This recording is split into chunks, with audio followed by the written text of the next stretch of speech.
oui, mais il s'est retrouvé privé de certains de ses droits, accusé à tort, selon certains, et aujourd'hui, dans les liens de la détention, bon, c'est vrai, pour vol de portable, bon, bref, de toutes les façons, quand même, il y a une situation où un opposant, c'est-à-dire le principal challenger du régime en place se retrouve en prison. Est-ce que aussi ce n'est pas un fait qui pourrait démontrer à plus d'un titre qu'il y a problème? Non, je pense que quand même, au Sénégal, nous avons une justice respectée, sérieuse, une justice quand même qui fait son travail correctement. Même on a si des magistrats. Même sur le débat de la séparation du pouvoir. Voilà, non, je veux dire, il y a forcément un lien entre les pouvoirs. Une séparation totale ne pourrait pas exister dans notre système actuel. C'est pas possible, sauf si on refond la République, on change complètement de modèle. Et je pense pas quand même on est arrivé à ce niveau-là. Donc clairement, la justice fait son travail. Maintenant, le maire Ousmane Sonko a eu des démêlés avec la justice. Donc la justice a tranché. Je pense que tous les Sénégalais doivent respecter. Donc en tout cas, ce qui a été décidé, c'est ça qui est le plus important. Donc à ce niveau-là, je ne vois pas de difficulté. Donc ça n'a rien à voir avec la démocratie. Il y a eu Karim Meïssa Wade, Khalifa Ababacar Sall et aujourd'hui Ousmane Sonko. Est-ce que ce n'est pas un peu trop flagrant? Non, je pense que ça quand même, c'est des cas totalement différents. Mais oui, mais quand même, les gens, quand même, des principaux challengeurs du pouvoir en place qui, juste pour non, je pense les deux, dans une situation de... Les deux que vous avez évoqués là, donc je pense qu'ils seront... coïncidences quand même. Ils seront candidats. Oui, mais quand même, entre-temps, c'est des coïncidences. Mais ils vont être candidats. Mais vous êtes d'accord avec moi quand même qu'il y a Karim Meïssa Wade, à qui on considérait que bon, c'était un challenger parce que je ne pense pas qu'il était challenger à l'époque. Non, mais attends, il a hérité d'un parti politique assez fort qui aujourd'hui a un groupe parlementaire jusqu'à présent à l'Assemblée. Khalifa Ababacar Sall idem et aujourd'hui Ousmane Sonko. Est-ce que ce n'est pas une méthode de procéder par élimination? Non, je ne pense pas. Je pense que c'est quand même des périodes différentes. Donc à l'époque où on parle de Karim Wade, on ne parlait pas de Ousmane Sonko. Non, mais c'est des opposants. Voilà, non, même si... Pas des opposants de la petite semaine. Combien d'opposants on a actuellement? Mais oui, mais je parle de Ousmane Sonko. Oui. Je parle pas d'opposants de la petite semaine. Non, attendez. Lorsque vous allez aux États-Unis aujourd'hui, qui est la première démocratie mondiale, qui est l'opposant le plus en vue? C'est Donald Trump. Il n'a pas de démêlés avec la justice? Il n'y a pas de problème avec la justice actuellement? Non, ça c'est les États-Unis. Et pourtant les sondages le donnent vainqueur. Voilà. Et pourtant, il a des problèmes avec la justice. Donc c'est similaire. Comme les sondages donnent Sonko vainqueur. Je ne sais pas si les sondages donnent vainqueur Sonko. Non, si on se réfère un peu à Trump, à votre exemple. Ah non, moi je ne dis pas que... Sonko ne vous fait pas peur? En quoi? Ben, au plan de son aura politique. Non, moi, il ne me fait pas peur, non. Ah bon? Non, pas du tout. Mais on dit que c'est un peu grâce à lui que Grand Yoff a basculé. Grand Yoff est resté dans l'opposition. C'est possible. Et même Dakar. Vous êtes d'accord avec ça? C'est peut-être possible aussi. Mais oui, donc est-ce que c'est pas ça qui met un peu les tenants actuels du pouvoir dans une situation de crainte de perte de pouvoir? Non, pas du tout. Je veux dire, aujourd'hui, tous ces problèmes avec M. Sonko ont commencé bien avant quand même les élections de 2024. Je pense qu'il n'y a pas de lien. Je pense que c'est des affaires... En 2019, il était déjà crédité d'une certaine popularité. Hein? Oui. Première élection, 15%. Oui, ça veut dire ce que ça veut dire. Je pense que le deuxième avait plus que lui.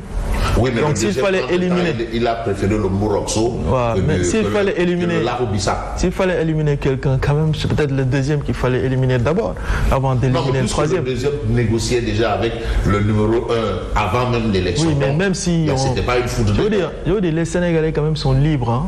Les Sénégalais sont libres. Ils sont libres de choisir qui ils veulent. Donc même si le pouvoir, entre guillemets, comme vous dites, éliminer des candidats, mais ce n'est pas pour autant que vous allez garantir votre victoire. Donc ça n'a absolument rien à voir. Donc les Sénégalais sont libres. Je vous rappelle encore une fois que le président Macky Sall, à l'époque, avant 2012, les sondages ne disaient pas que c'est lui qui allait gagner. Donc, mais pourtant, malgré tout, il a remporté les élections. Donc c'est pas tout ce bruit-là qui fera de vous un président de la République. Vous pouvez beau parler, mais l'essentiel est que les gens doivent savoir que c'est les Sénégalais qui décident à la fin de la journée. Et on a un peuple lucide. Et je pense que pour le poste de président de la République, les Sénégalais choisiront toujours le meilleur candidat pour ce pays. Et non le candidat meilleur. Voilà, le meilleur candidat pour ce pays. En tout cas, parmi ceux qui se présentent, ils vont choisir le meilleur candidat. Aujourd'hui, quand même, l'opposition, je vais rester toujours par rapport à l'ex-PASTEF, parce que déjà, quand vous parlez de démocratie, et on nous dit que un parti a été dissous, et on parle de liberté quand même, certains considèrent que ça relève d'une autre époque, d'accord, ça c'est peut-être un point de vue de certains, et d'autres pensent le contraire, mais aujourd'hui, quand même, M. Sonko a désigné Bassirou Diomaye Faye. Donc, pour vous, il peut être le futur président du Sénégal. Alors, donc, pourquoi on a dissous PASTEF? Pourquoi on a dissous PASTEF? Parce que quand même, il y a une série d'actes qui ont été relevés. Des actes aussi graves les uns que les autres. Parce que moi personnellement, quand j'ai vu un communiqué demander à ce que les militants, les sympathisants, que tout le monde sorte, aller déloger le président de la République. Et tant que ça n'arrive pas, que personne n'arrête de manifester. Macky Sall ne l'a jamais dit. Hein? Non, je dis, un communiqué signé d'un parti politique. Non, je dis, un parti politique qui signe un communiqué pareil. Oui. Donc clairement, voilà, dissoudre un tel parti, c'est quand même justifié. C'est suffisant? Non, je dis, que c'est pas trop léger? Non, c'est pas léger. Vous pensez que n'importe quel parti peut se lever et dire on va aller manifester? Et puis c'était des faits qu'on voyait. Parce que c'était pendant la période des tensions où les jeunes sortaient cassés partout. Donc on leur demande d'aller au palais pour enlever le président. Donc je pense que quand même, ça c'était de trop. C'était de trop. En quoi ces manifestations sont imputables à justement moi j'ai parlé d'un communiqué. D'accord. Communiqué, c'est eux qui l'ont signé.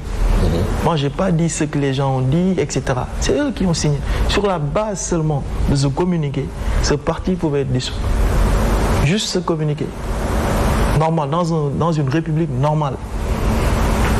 Un parti qui signe ça, le lendemain, ce parti doit être dissous. C'est pas trop léger, vous me pensez? Moi, imaginez-vous un seul instant que chaque parti se mettait à écrire des communiqués pareils. Vous imaginez dans quelle république on serait? Personne ne sera dans les conditions pour vivre. Mais ces réactions, est-ce que ça ne montre pas un peu un système aux abois? Pas du tout. Ça n'a rien à voir. C'est-à-dire, l'État, c'est pour nous tous. Ça n'a rien à voir avec le régime.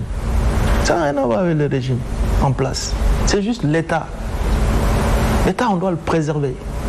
Demain, si c'est un de leurs candidats là qui passe, comme vous dites là, on devra, nous, qui serons désormais dans l'opposition, respecter l'État qu'il va incarner. Malgré notre opposition à lui. C'est ça les règles de la République. Mais aujourd'hui, ce candidat, il vous fait peur? Par rapport à quoi? Par rapport à quoi? Je ne pense pas qu'il nous fasse peur. Je pense que c'est un candidat, on attend. Vous êtes prêt à l'affronter? Mais bien sûr, n'importe quel autre candidat. C'est-à-dire, tous les candidats sont d'égale dignité. Chacun proposera donc son projet aux Sénégalais. Les Sénégalais devront maintenant faire attention sur le choix à faire. Attention à quoi? Vous disiez par rapport qu'ils étaient matures. Oui. Pourquoi vous leur demandez encore de faire ça c'est juste moi ce que je dis par rapport à la situation actuelle. Je veux dire, aujourd'hui, on a des profils qui sortent, qui veulent être candidats. Chacun, on doit regarder son parcours. Qu'est-ce qu'il a fait? Qu'est-ce qu'il n'a pas fait? Et qu'est-ce qu'il veut faire pour le pays? Mais ne pas aussi parce qu'il s'agit pas, ne pas lui chercher des coups. Parce qu'il ne s'agit pas simplement de parler, de dire voilà, je vais faire ceci, je vais faire cela. Mais si vous n'avez pas les épaules assez larges pour diriger un pays, on ne peut pas vous donner le poste de président de la République. Le poste de président de la République, c'est pas pour jouer, c'est pas pour venir. Parce que pour rien, tout peut partir en fumée. Une décision irresponsable d'un dirigeant peut nous conduire à des années, voire des décennies